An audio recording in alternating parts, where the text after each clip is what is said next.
এখন আবৃত্তি ভোরবেলা একবার ঘুম থেকে ওঠে, তারপর কিন্তু ঘুমিয়ে পড়লেই অনেকটা বেলা করেই ঘুম থেকে ওঠে। এই যে আজই যেমন প্রায় ঘুম থেকে উঠতে প্রায় 11:45টার মতন বেজেছিল। আর উঠেই কিন্তু প্রচণ্ড রকম কান্নাকাটি জুড়ে দিয়েছিল। বুঝতে পারছিলাম না কেন আ এত কান্না করছে।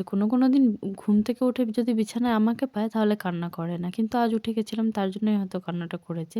এদিকে তাড়াতাড়ি ওকে নিয়ে গিয়ে মুখ-টুখ ধুইয়ে অনেক বুঝিয়ে সুঝিয়ে ভালো মতন ব্রাশ করিয়ে এনে তারপর কিন্তু একটু ভাজা ভাত মা ভাত ভেজেছিল, সেটাই ওকে নিয়ে বসিয়ে দিলাম খেতে। আসলে রাতটাও তো অনেকটা বড়।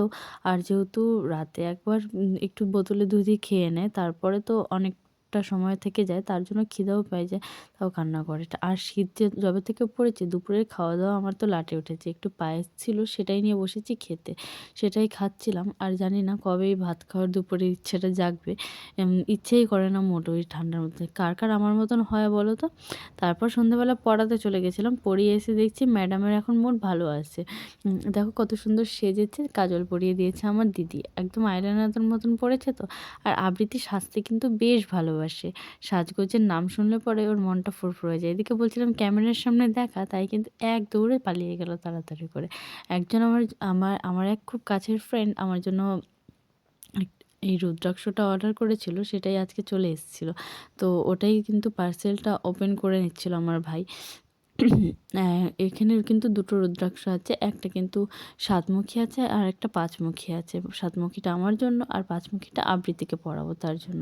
আর এই যে আমার বোনের যে কিছুদিন আগে বিয়ে হলো সেই ফটোগুলোই কিন্তু ও বের করে নিয়ে আসছে। সন্ধেবেলা বসে সবাই মিলে সেই ফটোগুলোই দেখছিলাম। আর ওই যে বিয়ের আবার গল্প-সল্প হচ্ছিল, সেই স্মৃতিগুলোই যেন আবার তাজা হয়ে উঠছিল। বেশ সুন্দর এসেছে কিন্তু ফটোগুলো সবকটা। তারপর হাঁটতে চলে গেলাম দিদির বাড়িতে। দিদির বাড়িতে গিয়ে দেখছি জিজু কিন্তু চাউমিন বানাচ্ছে। চিকেন চাউমিন বানাবে।